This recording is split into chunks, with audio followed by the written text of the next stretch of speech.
ओम शांति। ओम शांति। ओम शांति।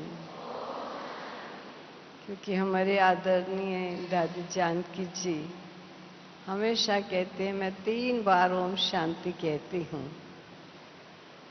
तो शांतिवन कैंपस में आते ही दादी जी की बहुत मधुर याद आई, तो मैंने उस याद को ओम शांति के भावों से आपके सामने व्यक्त कर दिया। आज का विषय बड़ा सुंदर दिया है कि वाचा का महत्व। अब जैसा आप मेरे से निकलवाना चाहें वही निकलेगा। मैंने कोई इस पर सोचा तो नहीं है, लेकिन सर्वप्रथम मैं ये जरूर कहना चाहूंगी कि आज ये समय समस्या प्रधान समय है, और समस्या प्रधान समय में कोई भी छोटी या बड़ी समस्याओं से घिरा हुआ ना हो, ऐसा नहीं हो सकता है। लेकिन उन समस्याओं का अगर चिंतन चित्त पर रखकर हम यहाँ बैठेंगे तो हमारी समस्या का समाधान नहीं होगा। तो मैं आपको सर्वप्रथम ये कहना चाहूंगी कि जो भी आपकी समस्या जिसने आपके मन को पकड़ा हुआ है या जो आपके चित्त को चिंतन में लाती है, अगर उससे मुक्ति प्राप्त करना चाहते हो तो सर्वप्रथम इस समय सुनने से पूर्व उसे अपने चित्त से निकाल दीजिए। अगर आपको प्रिय है तो ऐसा मन से जहां आप अपनी चप्पल उतार के आए हैं उस चप्पल के पास उसको भी रख दीजिए। ऐसा मैं क्यों कह रही हूं? क्योंकि आपके अगर कोई दुखदायी और कष्टदायी संकल्प आपके मन को घेराव डाले हुए होंगे, आप अवश्य यहाँ पर शांत या खामोश होकर बैठे और वो जो ईश्वरीय खुशी और ईश्वरीय आनंद है, उस आनंद को आप अनुभव नहीं कर सकते। और आपकी नाखुशी आपके हृदय में उन संकल्पों का घेराव जो आपको परेशान किए हुए हैं या शांत किए हुए हैं या नकारात्मक चिंतन से आपके चित्त को घेरे हुए हैं, वो मानसिक अवस्था अगर आप यहाँ बनाकर बैठेंगे तो आपके आस-पास बैठी हुई आत्माओं को एक ऐसी अशांति का और ऐसे कटु सा अनुभव होगा जो उन्हें ऐसा लगेगा कि बातें तो सब अच्छी सुनी, लेकिन पता नहीं मनोस्थिति उन अच्छी बातों को लेने के योग्य नहीं थी। जबकि हम इस क्लास में बड़ी खुशी से और उमंग से कुछ सुनने के लिए आए थे, लेकिन बैठने के कुछ क्षणों के बाद ही मनोस्थिति में कुछ ऐसा भारीपन आ गया, बोझ सा आ गया, जो हम सुनना चाहते हुए भी, लेना चाहते हुए भी ले नहीं पाए। और उसका मूल कारण यही होगा, आपके मन की भारीपन की अवस्था एक ऐसे बोझिल वाइब्रेशंस, ऐसे भारी प्रकंपन छोड़ते हैं जो आपके आसपास बैठने वाले भी अपनी मनोस्थिति को भारीपन महसूस करते हैं, जबकि उनके पास कोई ऐसी अवस्था इस समय नहीं जो उन्हें चिंतित कर रही हो। अगर आप इस समय पहला संकल्प ये कर लेंगे कि जो भी चिंतन आपके चित्त को परेशान या अशांत या कटु स्मृतियां कुछ आपके मन को कटाक्ष सा दे रही हैं, काट रही हैं, तो ऐसी मन की वृत्तियों को सबसे पहले आप मन से बाहर छोड़ दीजिए। इतनी शांत, इतनी आनंदमय स्थिति में स्थित होकर बैठ जाइए, तो आपकी इस बैठक से आपके आसपास जो बैठे होंगे उनकी मनोस्थिति बहुत अच्छी और बहुत खुशनुमा हो जाएगी, और जिसका आशीर्वाद आपको मिलेगा, क्योंकि आपने उस कटु चीज को बाहर फेंका। किस लिए? केवल मात्र स्वयं के लिए नहीं, लेकिन औरों को सुखद अनुभूति हो सके, औरों के लिए। तो जब कोई मनुष्य अच्छा कर्म करता है, कर्म का संबंध कई चीजों से, कई प्राणियों से होता है, तो अच्छे कर्म का फल उसे अवश्य मिलता है। और ये समय ऐसा चल रहा है कि जो भी अच्छा कर्म करेंगे उसका तत्काल फल आपको मिलेगा। और मैंने ऐसा कई स्थानों से अनुभव किया कि जिन्होंने ऐसा किया, अपने मन की ऐसी दुर्भावनाएं या कटु स्मृतियां उन्हें बाहर भेज दिया और बिल्कुल खुश और शांत होकर बैठ गए। जब वो बाहर वापस जाते हैं तो वो अनुभव करके देखेंगे कि उनकी वो परेशानी और उनकी वो परिस्थिति सचमुच उनको छोड़कर जा चुकी होगी। वह उनका साथ नहीं देगी, वह उनको छोड़कर, छुटकारा देकर स्वयं जहां उसका हिसाब किताब अन्य प्राणी का होगा वो वहां चली जाएगी। इसलिए अपनी परिस्थितियों से मुक्ति पाने का ये सबसे पहला उपाय आप हम सभी अवश्य करें। कर लिया आपने? एक सेकंड के लिए जो भी मन के व्यर्थ, कटु, दुखद, अशांत करने वाले कमजोर संकल्प सबको बाहर छोड़ दीजिए और ऐसे बैठ जाइए, आज ही आत्मा परम धाम से बहुत शांत, बहुत शुद्ध और बहुत पवित्र यहां अवतरित हुई है। ऐसी पावन आत्मा के अवतरण होने पर उसे कितनी सुखद फीलिंग होगी और उसके आसपास वालों को कितनी सुखद अनुभूतियां होनी शुरू होंगी। ये बहुत बड़ा कार्य है, इसे साधारण ना समझो। अब आप जब यहां बैठे तो लास्ट गीत यही चल रहा था और उस गीत में था मधुर वचन का महत्व। गाया गया है कि काका किसका धन हरे, कोयल किसको देत, मीठी वाणी बोल के मन सबका हर लेत। कौवा किसी का कुछ छीनता नहीं है, कोयल किसी को कुछ देती नहीं है, लेकिन वाणी एक ऐसी चीज है कि एक को पत्थर मारकर उड़ाते हैं तो दूसरे की वाणी को सुनने के लिए बंद खिड़की भी खोल देते हैं। इतना वाणी का महत्व है।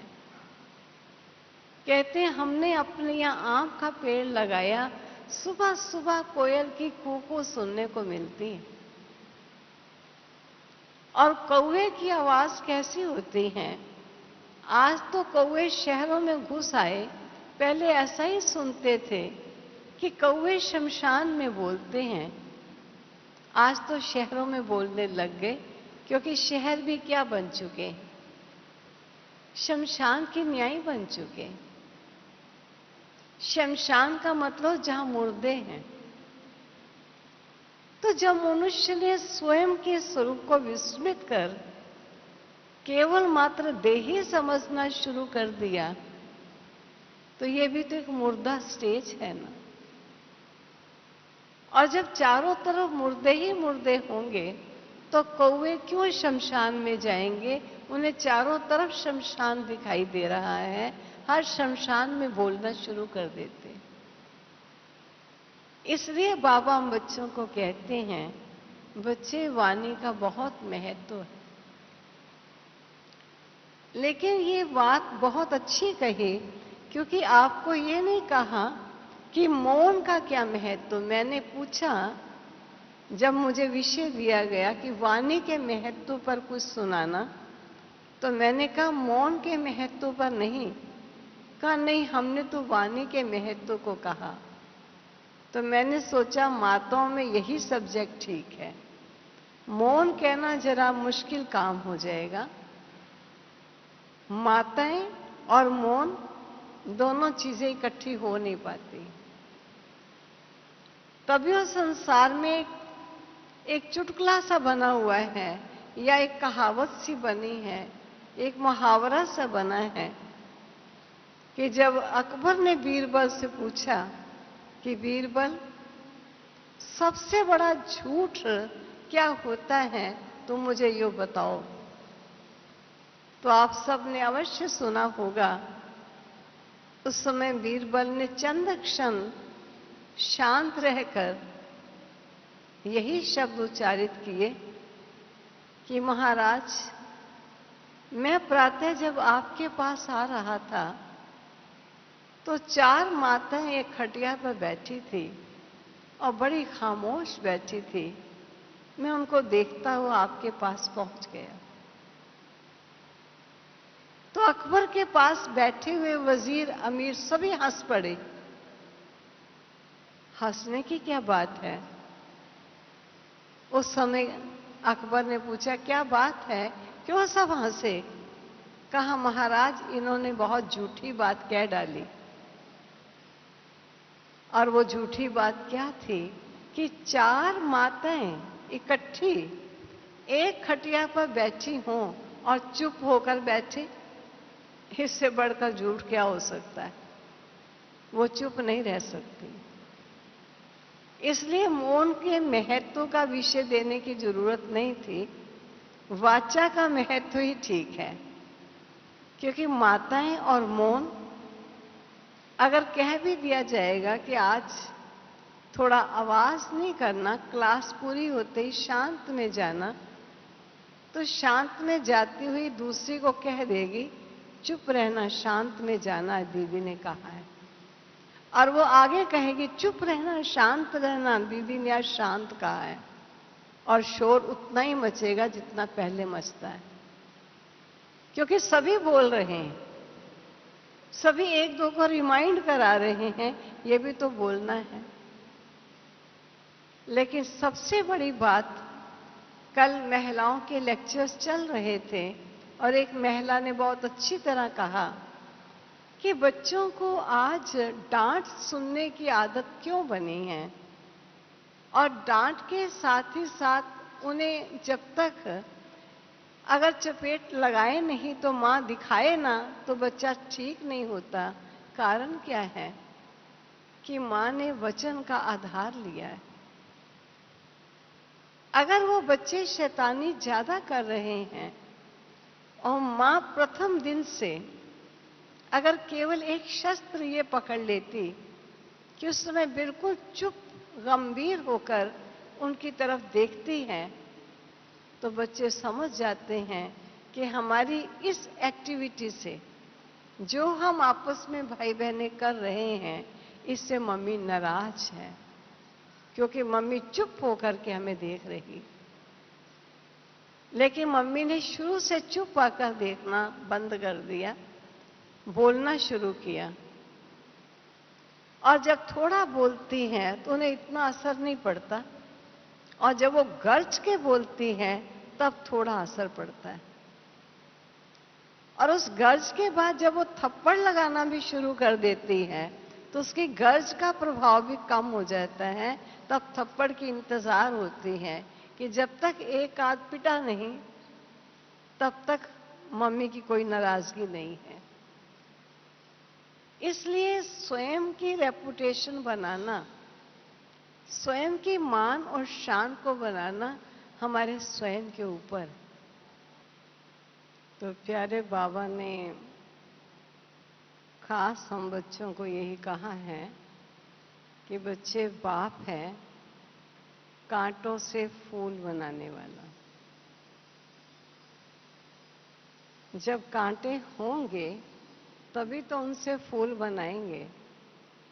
कांटा ही नहीं होगा तो फूल कैसे बनाएगा? कई कह देते हैं मेरी ज्यादा बोलने की आदत नहीं है।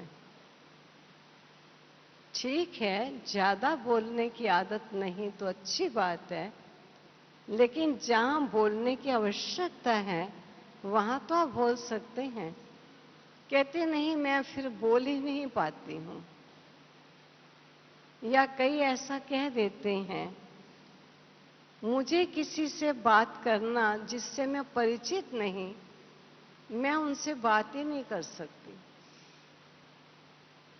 परिचित है या नहीं है, लेकिन बोलना जब आपको आता है तो कोई अच्छी बात करने में आपको क्या संकोच है? और बाबा ने हम बच्चों को कहा है कि जिनको बोलना आता है, अपना हो या पराया हो, उससे भी वो बोल लेते हैं। तो ऐसे बच्चों को मैं इस्तेमाल करता हूं, क्योंकि दुनिया ने ये कहा कि सबसे बड़ा झूठ है कि 4 माताएं शांत होकर बैठ नहीं सकती। और ये कमी और कमजोरी को कैसे बाबा ने इस कांटों को फूल बनाया।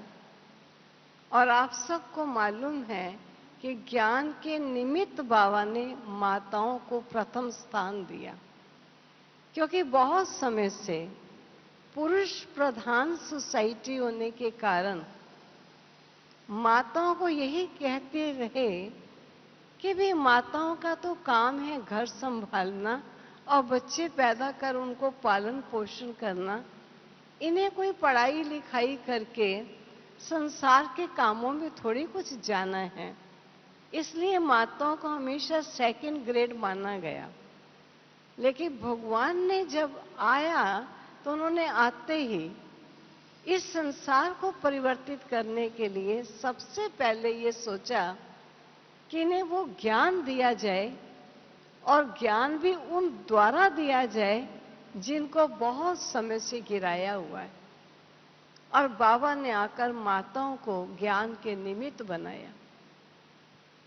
और जिन माताओं को बहुत बोलते हैं या ये बोलना ज्यादा करते हैं, उनको कितना अच्छा यूज किया कि अगर मैं माताओं को ज्ञान प्रथम दूंगा तो माता बोले बिना रहेगी नहीं, वो जरूर किसी ना किसी से बात करेगी।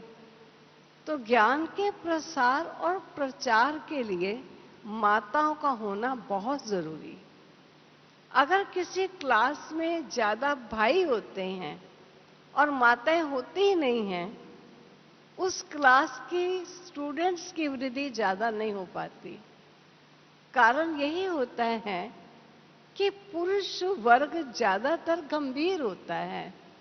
वो बात सुनता है लेकिन अपने में समा लेता है, और कोई बहुत बड़ी बात हुई तो किसी से कर ली, और अगर ज्यादा बड़ी बात नहीं है तो वो इधर उधर करने की जरूरत नहीं समझता। लेकिन माताओं के लिए कहा गया है कि उनका पेट बड़ा नरम होता है, वो कोई बात मन में पचा नहीं सकती हैं। इसलिए बाबा ने माताओं के इस अवगुण को गुण में परिणित करने के लिए सर्वप्रथम माताओं को ही ज्ञान दिया। और माताओं ने इस ज्ञान को, ज्ञान सागर के ज्ञान को जन जन तक पहुंचाने में एक बहुत बड़ा अग्रणी अदा किया, अग्रणी पाठ अदा किया। ये माताओं की महानता और विशेषता रही, जिसे दुनिया ने बुरा कहा, ईश्वर ने उसको अच्छा कहा। मैंने अपनी आंखों से देखा और अनुभव से जाना कि साकार में बाबा जिन बच्चों में जो कमी होती थी, जिसे कोई कमी समझता था, लेकिन बाबा ने उसकी कमी को कमी समझकर उनको कभी रिजेक्ट नहीं किया। कि ये किसी काम के नहीं हैं, ये ईश्वर के कार्य में चल नहीं सकते। बाबा ने उनकी कमी और कमजोरी को श्रेष्ठता के कार्य में इस्तेमाल किया, जिसका मैं एक एग्जाम्पल कई बार देती हूं कि एक भाई थे जो बिल्कुल जहां खड़े वहीं खड़े, जहां बैठे वहीं बैठे, कुछ और काम करना ही नहीं, अपनी बुद्धि चलानी नहीं, कह दो खड़े हो जाओ तो खड़े रहेंगे, बैठ जाओ तो बैठ जाएंगे। तो उनके माता पिता जरूर है, अगर एक बालक बड़ा हो जाए लेकिन अपने पांव पर ही नहीं है, उसकी बुद्धि नहीं ये चलती कि मुझे कुछ पढ़ना चाहिए, कुछ कमाना चाहिए, कुछ कार्य व्यवहार करना चाहिए, कुछ नहीं करता, तो जरूर है माँ बाप को चिंता तो होगी। लेकिन उस बच्चे के माँ बाप ने जब बाबा से बातचीत की कि बाबा ये बच्चा ऐसा है, ये बच्चा जैसे दुनिया में कह देते हैं ऐसा बच्चा तो मुआ भला, क्या फायदा इस बच्चे का, जिस बच्चे को अपने आप बुद्धि चलानी नहीं आती, खड़ा है तो खड़ा है, बैठा है तो बैठा है। तो बाबा ने क्या कहा कि तुम मुझे दे दो बच्चा, और बाबा ने बच्चा ले लिया। और लेकर बाबा ने बच्चे को क्या कहा, क्योंकि बच्चे में ये दुर्गुण है, खड़ा है तो खड़ा है, बैठा दो तो बैठा है, इतनी बुद्धि है कि जो उसको कह दो उतना उसने करना है।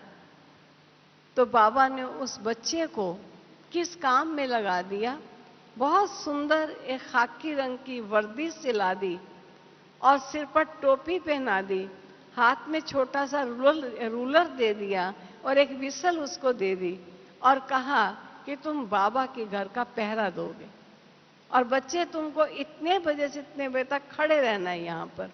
अब बच्चा हिलकर दिखाए, किसी अन्य को खड़ा करते थे, उसकी बुद्धि चलती है, थोड़ा देख आऊं, थोड़ा पानी पियाऊं, थोड़ा खा आऊं, लेकिन वो इतना पंक्चुअल है कि वो अपनी विसल लेकर और डंडा लेकर खड़ा है उस स्थान पर।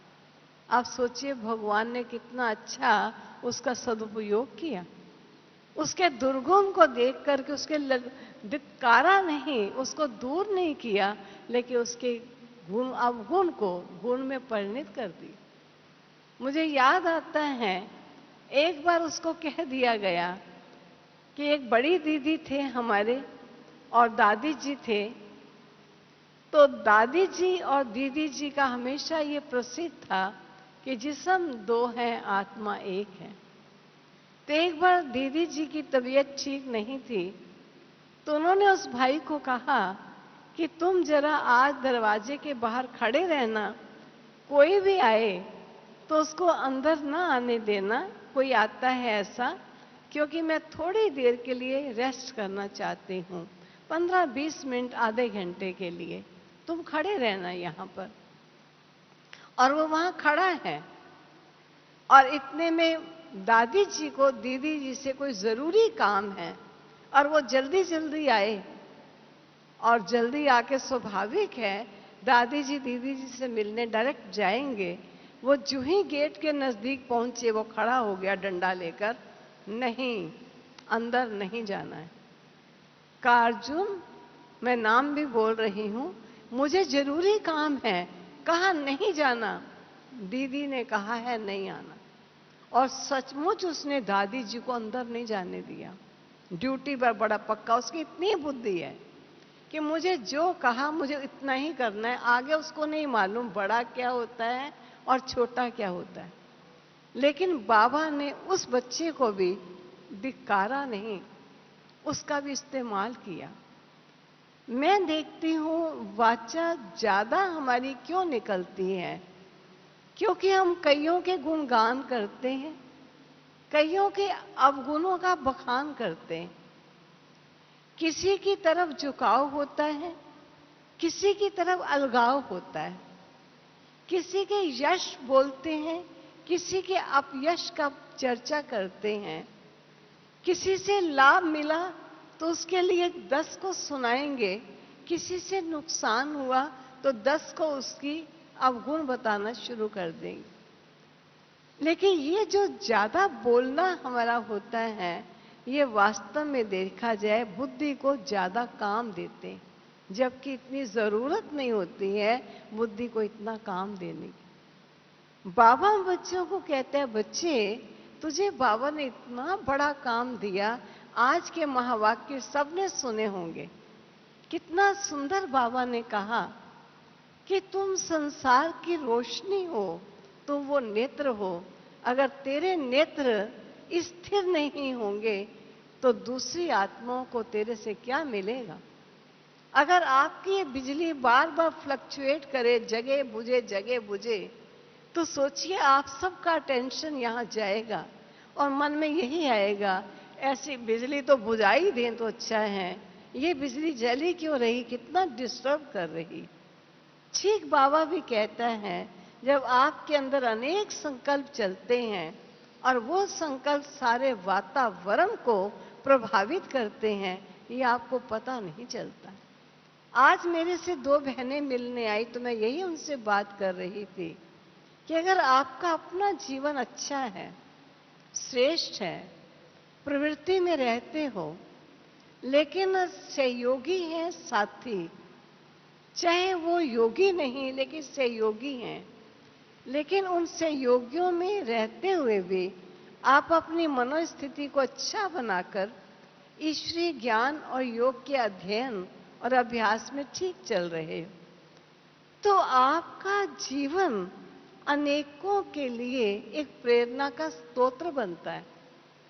जो आप बोलते नहीं हो उनको कुछ भी, लेकिन जब वो देखते हैं कि हमारे जितनी आयु की ये बहनें जो अपनी प्रवृत्ति में रहती हैं, जिनके साथी इनके साथ योगी जैसे नहीं हैं लेकिन केवल सहयोगी मात्र हैं, अगर ये ज्ञान में चल सकते हैं तो हम क्यों नहीं चल सकते, हम भी चल सकते हैं। अब वो आपको देख करके उनको भी हिम्मत आ रही है और वो भी ज्ञान में चलते हैं। आपको पता भी नहीं है कि कोई हमको देखकर ज्ञान में चल रहे हैं, लेकिन आपका जीवन उनके लिए प्रेरणा स्तोत्र बना हुआ है। उसका परिणाम क्या होगा, अगर वो ज्ञान में आपको देखकर प्रेरित होकर चल रहे हैं, तो 1, 2, 4 को अगर आपका जीवन प्रेरणा दे रहा है, तो उस प्रेरणा का परिणाम उनके चलने का आशीर्वाद आपके खाते में जमा होता चला जा रहा है, जिसका आपको मालूम नहीं कि मेरे खाते में कुछ जमा हो रहा है। लेकिन आपको मालूम कैसे पड़ेगा कि आप जब पुरुषार्थ करेंगे तो आपको पुरुषार्थ में बहुत बार ऐसा अनुभव होगा कि मैं करती तो कम हूं लेकिन प्राप्ति मुझे ज्यादा होती है। काम बड़ी मेहनत का है लेकिन मेरा काम बड़ा सरल हो जाता है। कठिनाइयां आती तो बहुत हैं, लेकिन वो कठिनाइयां मुझे रोकती नहीं हैं। और आपको ये प्रतीत होगा कि ये बाबा की मदद है, ये बाबा की मदद है, क्योंकि बाबा ने ये कहा हुआ है कि अगर आपका जीवन सूक्ष्म में कई आत्माओं को प्रेरणा देने का निमित्त बनेगा, उसका आशीर्वाद भी तेरे खाते में जमा होगा। और अगर तेरा जीवन किसी को जीवन को नीचे करने के निमित्त बनेगा, तो तेरे जीवन की पूंजी में से जो पुरुषार्थ से तुमने पूंजी जमा की, उस पूंजी में बहुत सा घाटा पड़ता जाएगा और तुम्हें ऐसा प्रतीत होगा कि करते तो मैं बहुत हूं, लेकिन पता नहीं कुछ पल्ले नहीं पड़ता है। मेरे साथी दूसरी करती कम है लेकिन उसके जीवन में खुशी ज्यादा, और मैं करती ज्यादा हूं लेकिन प्राप्ति की अनुभूति कम है। कारण क्या हुआ? दूसरे के खाते में जमा हुआ क्योंकि उसका जीवन प्रेरणा स्तोत्र रहा। आपके खाते में कमी आई क्योंकि आपका जीवन दूसरे के लिए प्रेरणा स्तोत्र नहीं रहा। इसलिए बाबा बच्चों को कहता है, बच्चे ख्याल रखना, तुम सारे विश्व को इस ईश्वरीय विश्वविद्यालय की रिप्रेजेंटेटिव हो। आपसे सारी आत्माएं समझ पाएंगी कि ये ईश्वरीय विश्वविद्यालय क्या है। अगर आपके जीवन से किसी ने ये समझा कि सचमुच यहां जाने वाले कितने शांत स्वभाव के और कितने मधुर स्वभाव के हैं, कितने मिलनसार और कितने एक दो के स्नेही और सहयोगी हैं, इतनी भावना भी अगर उनके मन में बैठ जाएगी, वे भी आपको आशीर्वाद आपके खाते में जमा होगा। और अगर आपने किसी को दो कटु वचन बोल दिए या अपना कटु व्यवहार कर दिया या आपने कोई कटु इस प्रकार के उनके साथ लेन देन का खाता बनाया कि उन्हें ऐसा लगा कि ये ईश्वरीय विश्वविद्यालय, इसमें जाने वाले लोग ऐसे ही होते हैं, तो आपने पूरे विद्यालय को रिप्रेजेंट किया, चाहे बुराई के रूप में और चाहे अच्छाई के रूप में। इसलिए बाबा कहते हैं तुझे ज्यादा बोलने की जरूरत नहीं है, क्योंकि तेरा बोल तेरा नहीं, तेरा बोल ईश्वर के महावाक्य उच्चारण करने के लिए है। जबकि मैंने साकार तन से ब्रह्मा मुख से अमृत से तुझे जन्म दिया है, और जिसका जन्म अमृत से हुआ है उसके मुख से अमृत ही निकलना चाहिए, उसके मुख से विष नहीं निकल सकता है।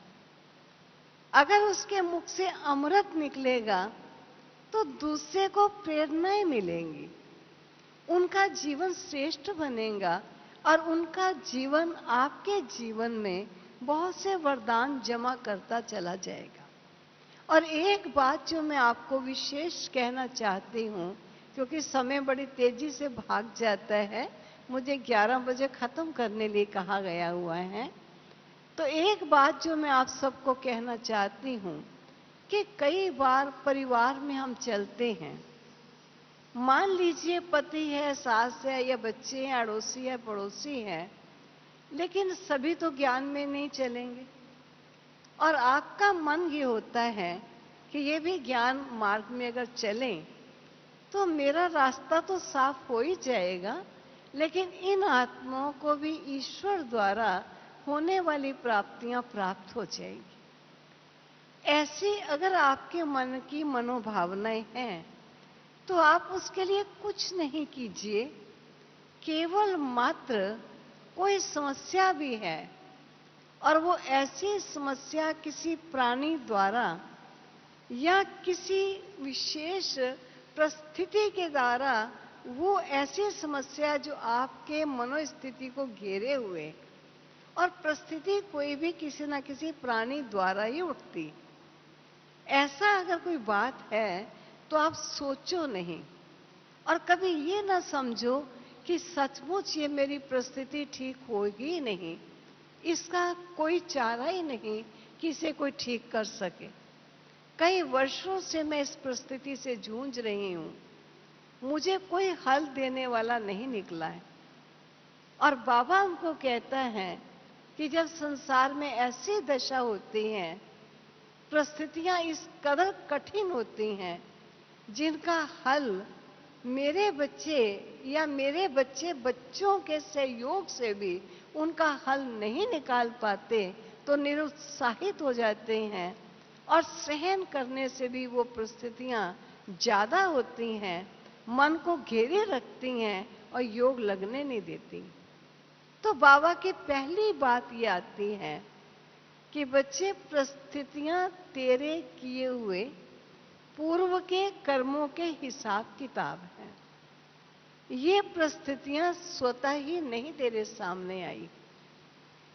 अगर तुझे भोगना महसूस होता है, भारी लगता है, तो तू योग बल से उन्हें काट ले, और अगर तुझे योग लगाने में भारीपन आता है तो फिर उनको भोगने से समाप्त कर ले। अगर तुझे भोगना मुश्किल लग रहा है और तू ये कहता है कि समस्याओं के समय मैं योग नहीं लगा पाता, तो बाबा हम बच्चों को इशारा देता है और हम समझते हैं कि अगर बीमारी के टाइम मुझे डॉक्टर की याद नहीं आई और डॉक्टर के पास जाना ख्याल में नहीं आता या डॉक्टर की दवाई लेना ख्याल में नहीं आता, तो इसका मतलब मेरी भोगना का पीरियड बड़ा लंबा है। जबकि बीमारी मेरी डॉक्टर से शफा होगी, मैं डॉक्टर के पास क्यों नहीं जा रही या उनके सजेस्ट की हुई दवाई क्यों नहीं खा रही? इसका मतलब है कि भोगना का लंबा पीरियड होने के कारण मेरे मन में डॉक्टर सूझता ही नहीं। ठीक इसी प्रकार हम सबके सामने कई परिस्थितियां आती हैं और हम ये शब्द कहते हैं, परिस्थितियों के समय योग नहीं लगता। ये वही हाल है कि बीमारी के समय डॉक्टर याद नहीं आता या डॉक्टर की सजेस्ट की हुई दवाई याद नहीं आती, तो इसका मतलब है कि भोगना का पीरियड ज्यादा है। इसलिए ख्याल रखो, जब कोई परिस्थिति आए तो परिस्थिति का चिंतन चित्त पर ना आने दो। उस समय उस परिस्थिति का छुटकारा प्राप्त कराने वाला एक सर्वशक्तिवान प्यारा बाबा है, जिसने आश्वासन दिया है कि तेरे किए हुए कर्म के खाते जो तेरे हिसाब किताब के रूप में रिकॉर्डेड है, अगर तू मेरी याद में रहेगा तो तेरे कर्म का खाता धीरे धीरे चुकतू होता चला जाएगा। और जितना कर्म का खाता चुकतू हो जाएगा, उतनी तेरी परिस्थिति और तेरा रोग और शोक वो तुझे छोड़ते चले जाएंगे। इसलिए कभी भी ऐसा ना कहना कि परिस्थिति के समय योग नहीं लगता। हाँ, ये जरूर है कि जब परिस्थिति नहीं होती उस समय योग पर अटेंशन देने की बहुत जरूरत। अगर उस समय हम अटेंशन नहीं देते हैं तो परिस्थिति के समय योग लगाने में कठिनाई आती।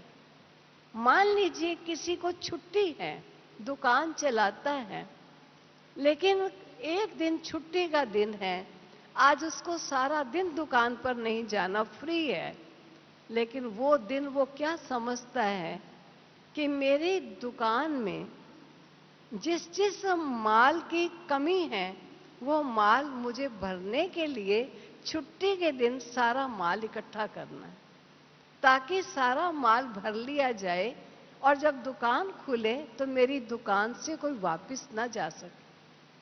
ठीक इसी प्रकार जब कोई परिस्थिति नहीं होती तो हम अलबेलाई में चलते हैं। ठीक है, अब तो कोई बात नहीं, आनंद लो, सो खाओ गाओ। लेकिन जब कोई परिस्थिति ना हो तो ऐसा समझो आज छुट्टी का दिन है और आज माल भरने का दिन है। पता नहीं कल कौन सा ग्राहक क्या लेने के लिए मेरे से आ जाएगा। अगर मैं आज माल नहीं भरूंगा तो कल कमाई में बहुत घाटा हो जाएगा। ठीक है, ये ख्याल रखने की बात है। इसलिए कभी भी ऐसा ना समझो कि कोई परिस्थिति आई तो जाएगी नहीं। परिस्थिति, बाबा कहते हैं, तेरी स्थिति के आधार से तेरी परिस्थिति स्वतः ही चली जाएगी, तो चिंता ना कर। और दूसरी बात जो मैं कहने जा रही थी कि अगर कोई भी ऐसा व्यक्ति विशेष या कुछ इस प्रकार के प्राणी जो बच्चों के रूप में या साथी के रूप में या पड़ोसी अड़ोसी संबंधी के रूप में आपके जीवन में एक परीक्षा का रूप बना हुआ है, लेकिन काफी खुश करने पर भी वो खुश नहीं होते और आप प्रयत्न करते करते थक जाते हो और ऐसा समझते हो आखिर भी ऐसे लोगों से छुटकारा कब होगा। न कहने से छुटकारा होगा, न थकने से छुटकारा होगा। छुटकारे की विधि क्या है? तो मुझे एक बार प्यारे बाबा से ये अनुभव हुआ।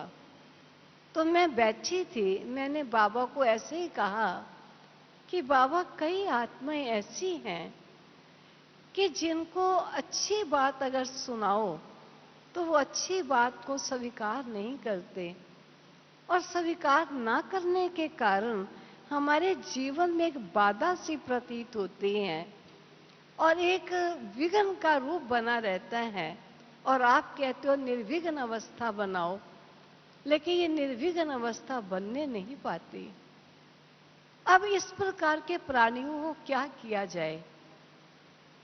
तो बाबा की तरफ से मुझे ऐसा लगा कि बाबा की तरफ से जैसे मुझे बाबा एक अपना शक्ति देते हुए एक आभास कराते हैं, तो इन ऐसे लोग जो कि कठिन हैं, जटिल हैं, अपने आप को राइट समझते हैं और आपकी ठीक बात को भी स्वीकार नहीं करना चाहते हैं, तो आप इन लोगों की क्लास कराओ।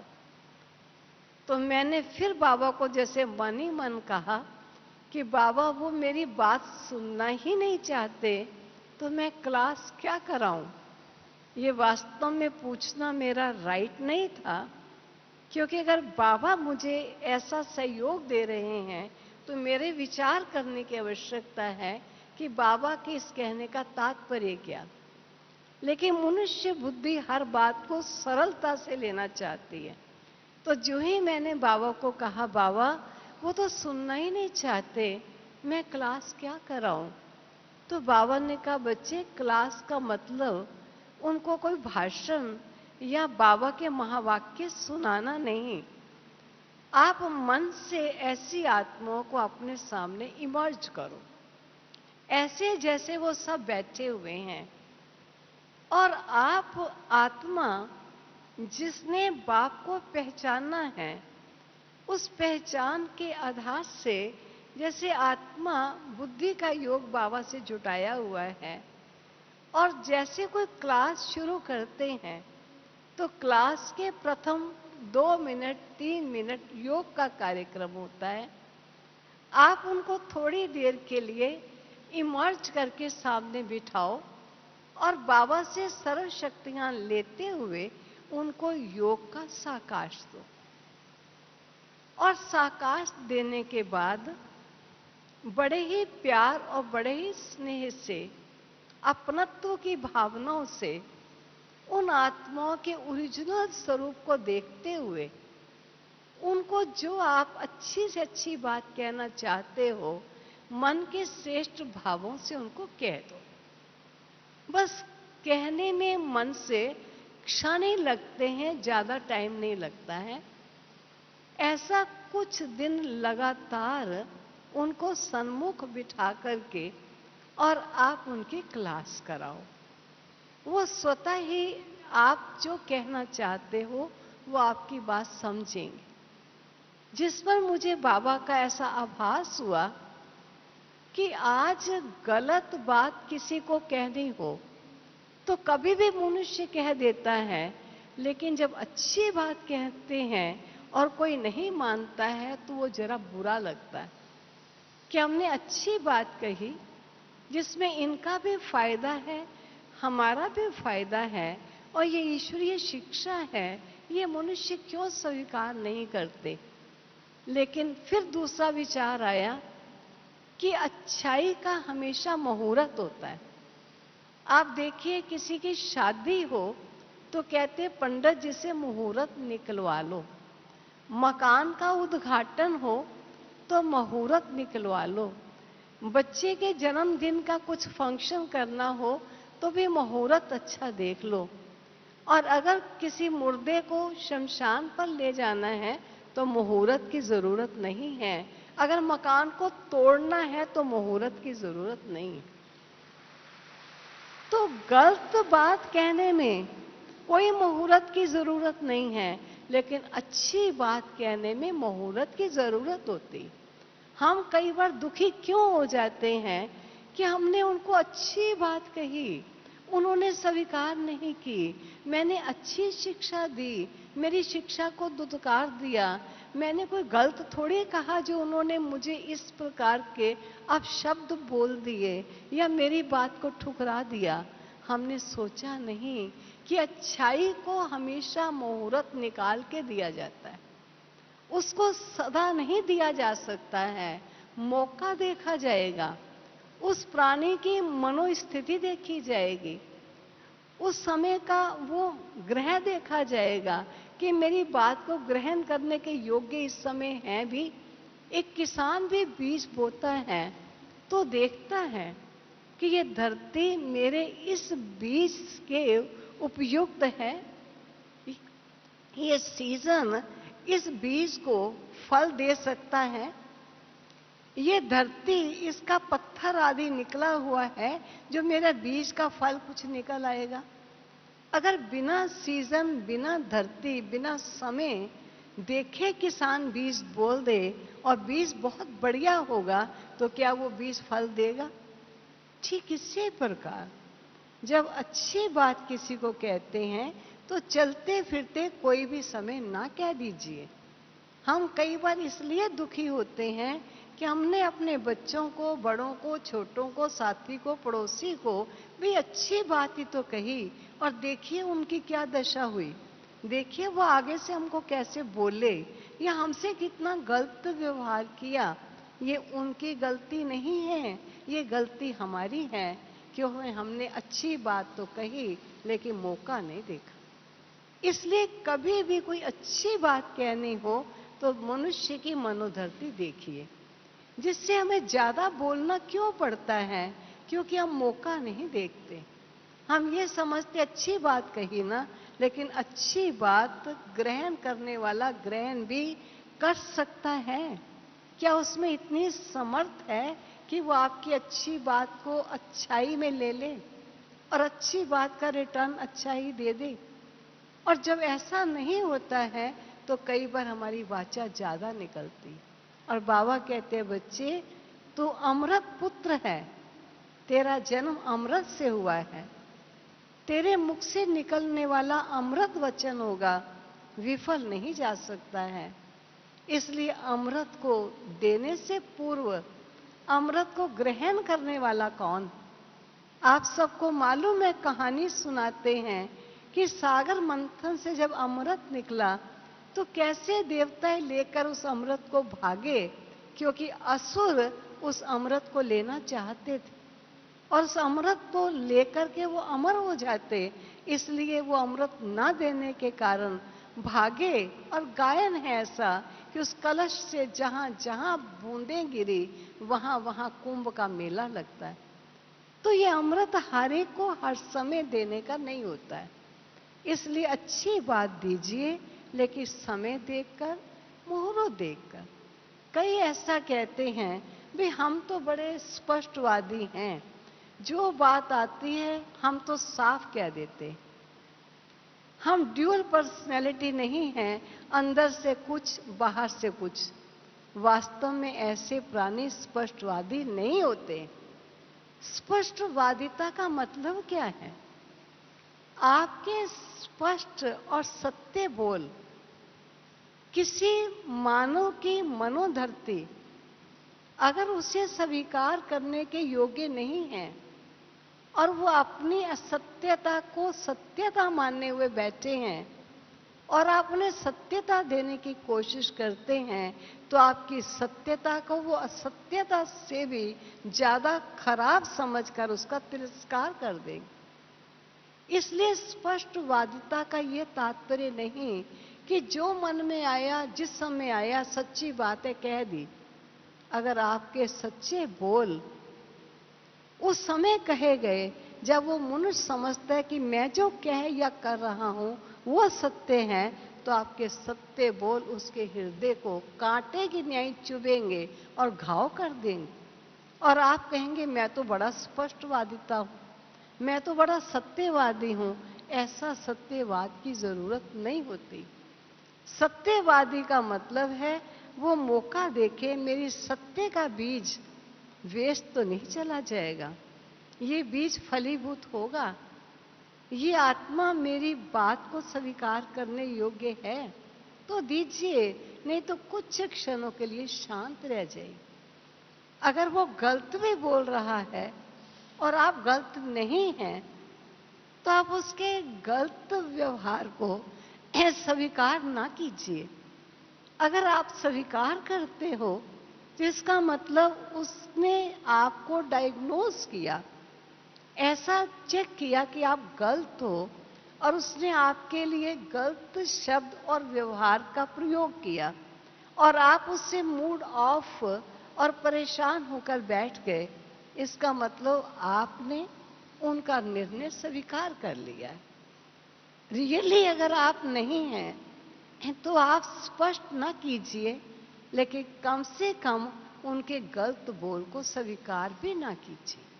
तो मैं ऐसा समझती हूँ, कई ऐसी बाबा की शिक्षाएं हैं जिसे हम अपने जीवन में उतारें तो स्वतः ही हमारे बोल कम हो जाएंगे, और हमारे वचन अगर निकलेंगे भी तो नपे तुले अमृत के न्याय होंगे, जो किसी के हृदय को स्पर्श कर उनके हृदय को भी शीतलता और शांति प्रदान करेंगे। ओम शांति।